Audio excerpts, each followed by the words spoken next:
existem diversos transtornos de humor que merecem ser comentados. E talvez o grande queridinho das provas de residência seja o transtorno depressivo maior, que está aqui por último nessa lista, mas não é menos importante. E justamente por ser o transtorno de humor mais comum, a gente vai começar falando exatamente sobre ele. O transtorno depressivo maior é um quadro que envolve um período necessariamente superior a 2 semanas. Neste período, alguns sintomas são bem clássicos e evidentes. A presença de humor entristecido, a presença de anedonia, que é a sensação de falta de prazer com os afazeres costumeiros, a sensação também de perda de interesse nos interesses habituais e alguns outros sintomas que não devem ser negligenciados.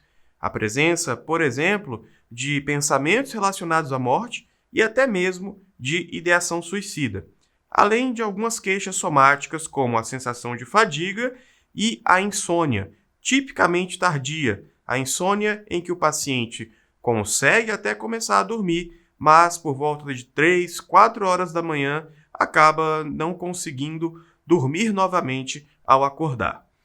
Um ponto importante é nós lembrarmos que, em algumas populações específicas, o quadro tende a se apresentar de uma maneira um pouquinho diferente.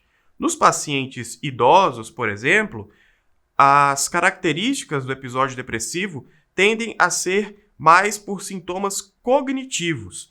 Os idosos, em muitas situações, começam a apresentar queixas como desatenção, esquecimento, e é muito importante nós descartarmos a possibilidade da chamada pseudodemência da depressão. Nas crianças, sintomas como anedonia e tristeza não são tão comuns logo de cara. Em geral, os primeiros sintomas são a queda no rendimento escolar e o isolamento social. A criança ou adolescente começam a buscar ficar mais dentro do próprio quarto, distante do restante da família. E nos idosos, em geral, os primeiros sintomas envolvem sintomas cognitivos, queixas como falta de atenção e queixas como esquecimento, queixas de memória recente começam a vir à tona. Porém, estes quadros mais atípicos não são os quadros mais cobrados nas provas.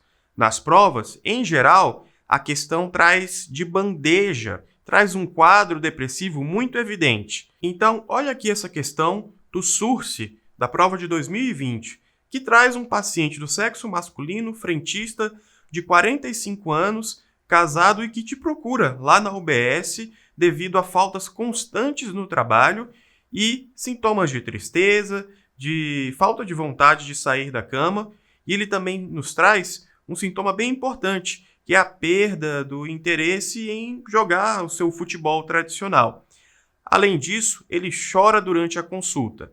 Esse é o típico quadro depressivo que virá a você nas questões. E aí, um aspecto crucial é a gente interrogar a possibilidade de um episódio depressivo maior e lembrar dos diagnósticos diferenciais.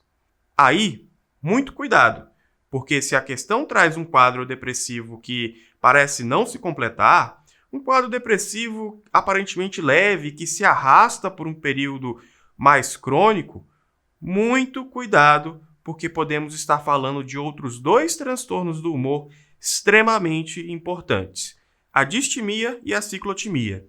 Na distimia, o que nós temos? Um paciente que parece deprimido, entre aspas, de maneira leve, mas crônica, sustentada por um período superior a 24 meses, e que neste quadro se destaca a irritabilidade. É um paciente muitas vezes rotulado como rabugento ou ranzinza.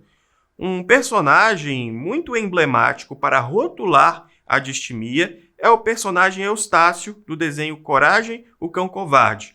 Um personagem idoso e tradicionalmente rabugento e bastante irritado. Isso é bem diferente da ciclotimia, porque na ciclotimia a gente possui um quadro que até mesmo pelo próprio nome nós podemos deduzir que se trata de um quadro marcado pela variação do humor. Este paciente dentro de um mesmo dia, experimenta sintomas depressivos e também hipomaníacos, de irritabilidade, de elação do humor.